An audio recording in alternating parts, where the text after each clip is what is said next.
Cheesy the Podcast, presented by Just Cheesy Productions.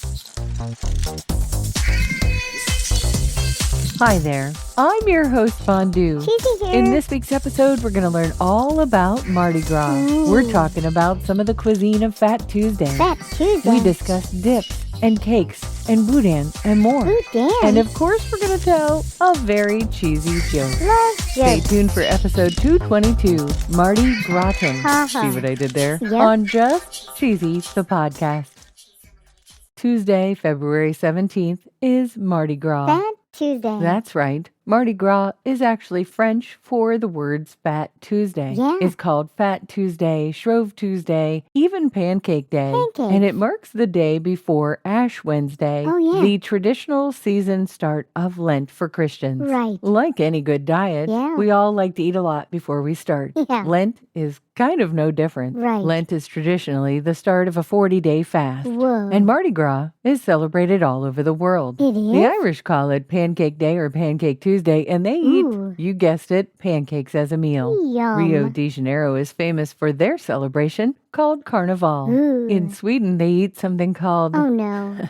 here we go, Oh, no. Fastelavnsboller. Oh, my. These are cardamom buns filled with pastry cream. Ooh. They're fluffy, creamy, and sweet. Ooh, yum. According to lenoir.ces.ncsu.edu, Whoa. the first New Orleans celebration took place in 1837. Holy cow. This website gives some seasoning recipes for Creole and Cajun spices. Ooh. They also have a recipe for mini crab cakes, Ooh. homemade tartar sauce, Yum. Cajun shrimp bites, Ooh. and oysters Rockefeller. Yum. According to hnoc.org, this is the Historic New Orleans collection, and they talk a little bit about the difference between Cajun and Creole. They do? Because we were interested in what the difference was between the spices. Yeah. Some people say that one is more rural and one is more urban. Really? This website goes on to explain it as such. Cajun cooking tends to be more of a one-pot meal, Okay. where Creole is likely to use multiple pots and sauces. Whoa. They say Cajun cuisine often uses more generous amounts of spice than its Creole counterpart. Okay. And they say while Creole dishes are more likely to feature tomatoes as an ingredient. Ooh. With the popularity of Louisiana foods across the nation, the boundary between Cajun and Creole has become less distinct. Really? Check out the article in the show notes if you'd like to get a longer history. Maybe you're looking to celebrate Mardi Gras, but you can't get to Louisiana. Well, Right? you can do that with one of my favorite spices called Tony Chachere's. That's Ooh. right, Tony, Chacheres.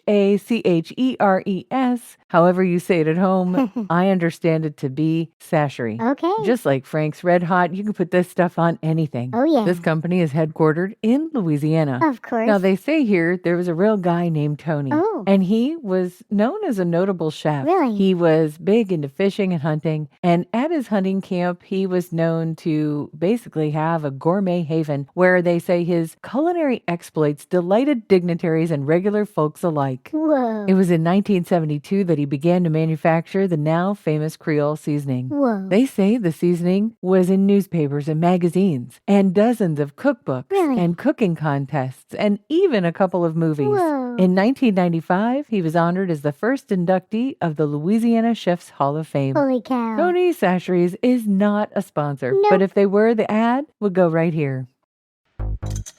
Have you ever wanted to listen to the web? Yeah. Well, Newsly makes that possible. They do? They're an all-in-one audio super app for iOS and Android. Super app. You can listen to trending articles on the web on topics that you choose and get them read to you in a natural human voice. What kind of topics? Sports, Cheese? tech, business, science. Cheese? I'm sure there's even cheese. Yay. They even have an entire section for podcasts. Are we there? Of course we are. Ooh. It's one of my new favorite podcast apps. They even have digital radio. Holy cow. Just go to www.newsly.me to download it free. Whoa. Or use the link in the description.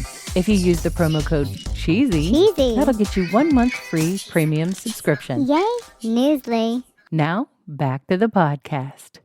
Another dish that's well known in Louisiana is a Cajun dish called boudin. Ooh, yeah. According to roadfood.com, boudin is a spicy pork and rice sausage, Ooh. and it's a hallmark of the Cajun kitchen. There's a restaurant founded by Ellis Cormier, and it's known as the Boudin King. Oh, yeah. I've actually been to this restaurant, and the food there is amazing. Amazing. They serve the sausage. They serve red beans and rice, gumbo, Ooh. shrimp gumbo, chicken gumbo, po' boys, and all kinds of other food. Yeah. According to the internet, there is something called boudin with cheese. Ooh. Sometimes this is a dip, and it consists of uncased boudin mixed with cream cheese, sour cream, and shredded cheddar. Ooh. It's often baked and then topped with bacon or green onions. Yum. I came across a really interesting dip. There's actually a video on Facebook, and it's in our show notes. Really? The Creative Cajun Cooking Inc. actually has something called Mardi Gras dip. Ooh. He starts with green onions and green onion tops, red onions, Okay. chopped up celery, Okay. Louisiana pecans, Right. and Miracle Whip. Miracle Whip. He adds something he's calling swamp dust and smokin' fried rub. Ooh. This gets mixed together. Okay. And he makes it into a couple different things. You can actually make it into a cheese ball, or you can make it into a dip for crackers. Okay. And here's where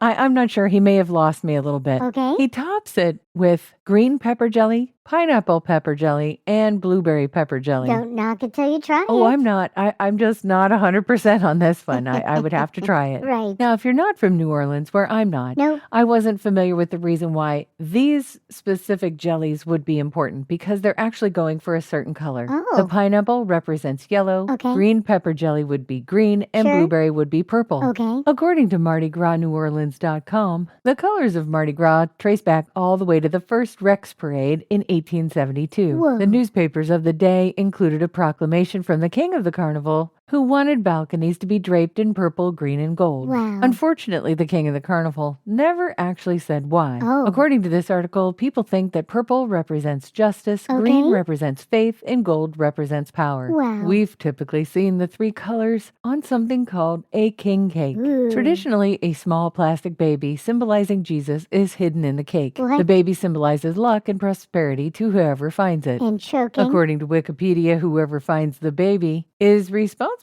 for purchasing the next cake or hosting the next Mardi Gras party. Whoa. It comes in a few different styles. The most Okay. traditional is a ring of twisted cinnamon roll style dough, and it Ooh. must be topped with icing or sugar. I Yum. found a really good recipe for Mardi Gras Cajun beer cheese dip. Ooh. It has 8 ounces of Philly cream cheese, 2 cups of shredded cheddar, Yum. some flour, some andouille sausage, and a bottle of beer. Yum. There's a delicious sounding dip called muffaletta dip. Muffaletta. This is another cream cheese dip. Ooh. You add something called Italian olive salad. Yum. It has mayonnaise, cream cheese, sesame seeds, provolone, Wow. ham, and salami. This sounds amazing. Amazing. French Quarter dip had me scratching my head a little bit. According to SpicySouthernKitchen.com, they have a recipe. Okay. Once again, cream cheese is the star of the show. Of course. There's grated onion, minced garlic, Worcestershire sauce, Ooh. dried mustard, cayenne pepper, Okay. and then it's topped with butter, brown sugar, and pecans. Okay. We've got a link in our show notes to delish.com where they give you 50 Mardi 50. Gras party foods. I'm ready for a joke, Fondue. Okay, which cheese always observes Lent? I don't know. Swiss, because it's so holy. Oh,